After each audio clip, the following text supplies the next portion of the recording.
Serotonin. You can be disciplined, smart, physically strong, but if your serotonin is low, your inner world will feel like you're living under siege.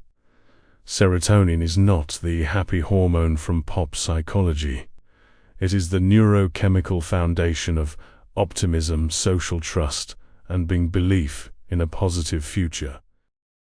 It determines whether you wake up thinking, "I can handle this," or "everything is against me." Today we'll break down serotonin the way almost no one does, how it shapes your ability to live, endure, focus, and move forward, and how to make it work for you, instead of becoming dependent on cheap substitutes. Serotonin, the metaphysics. Serotonin is the neurochemical basis of quiet, calm, confident joy, not euphoria, not excitement, but a deep internal state of meaning, safety, inner stability, trust in tomorrow, belief that life is moving in the right direction. It creates the background sense that the world is understandable. People are more likely allies than enemies. You are not alone against reality. Serotonin defines the lens through which you perceive humanity. It creates a default expectation. Do people tend to be hostile or supportive? That's why serotonin shapes whether someone demonizes humanity or sees the good in it. This hormone is not about smiling. It is about existential safety. Physical functions of serotonin. Serotonin is not just psychological. It directly regulates how your body functions. It affects sleep-wake cycles, digestion, cardiovascular health, nervous system stability, breathing and diaphragm tone, the depth and intensity of bonding and love. In other words, it shapes both how you live and how life feels inside you. What high serotonin feels like. High serotonin produces a powerful, paradoxical state. You feel ready to die today or live for 10,000 years. Because internally, there is calm, there is clarity, there is trust in life. You understand the world and feel understood by it.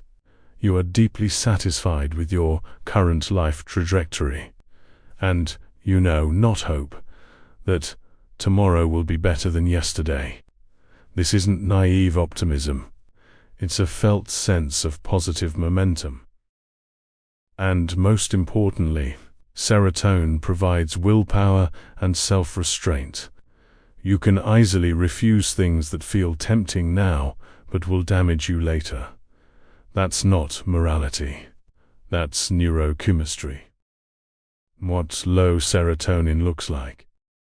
Low serotonin creates a completely different internal narrative. Life is bad, everyone is hostile, nothing works out. Danger is everywhere. Sleep becomes fragmented. Waking up feels heavy. Anxiety and hypervigilance dominate. The person cannot sustain long-term effort, can't focus on one project, constantly distracted, abandons things halfway, loses the ability to build long arcs of effort. And most critically, they lose the ability to resist destructive impulses. They become enslaved by their urges, not because of weak character, but because their brain no longer believes in a stable future worth protecting. Neurochemical connections. Serotonin strongly depends on oxytocin levels. It is also influenced, though less directly, by cortisol and testosterone. A key mechanism for shifting into a serotonin-dominant state is moving the nervous system away from excessive glutamate excitation toward inhibitory balance via GABA and acetylcholine. Serotonin lives inside a broader balance between excitation and inhibition. It never acts alone. How to normalize serotonin? Through the body. First, morning sunlight. Expose your eyes and your skin to natural sunlight as early as possible, especially important for people with darker eyes. Visual sunlight activates serotonin receptors directly. Sun exposure also increases vitamin D synthesis, which plays a major role in serotonin production. Second, gut health. Most serotonin is synthesized in the intestines. If your gut microbiome is damaged, serotonin regulation collapses.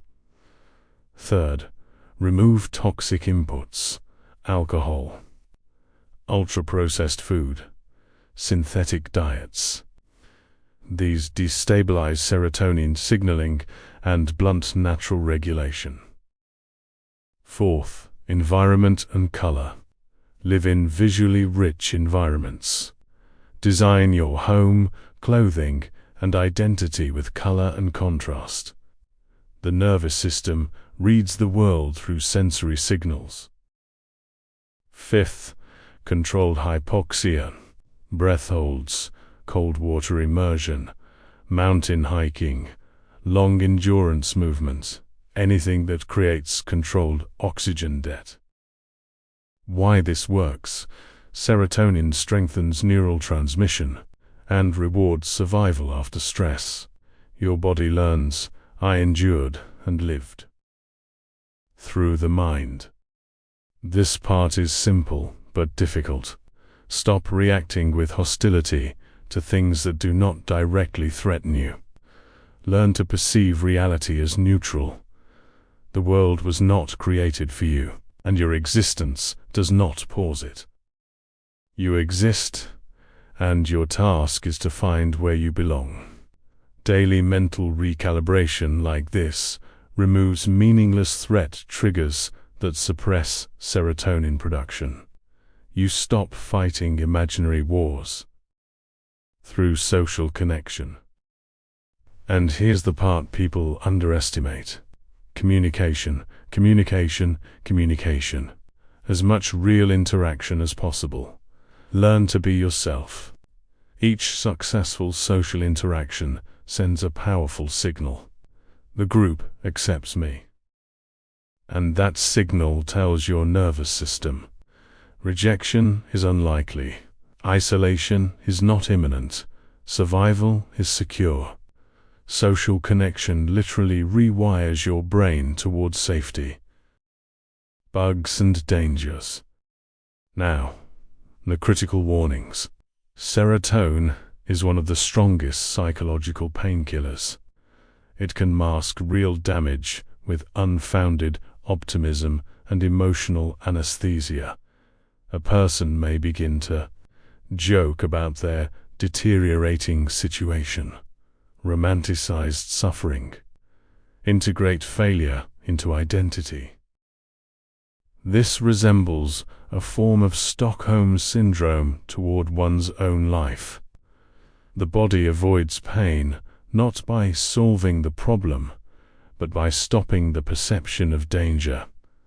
Second danger: smoking, alcohol, binge eating, parasocial relationships, endless serious consumption.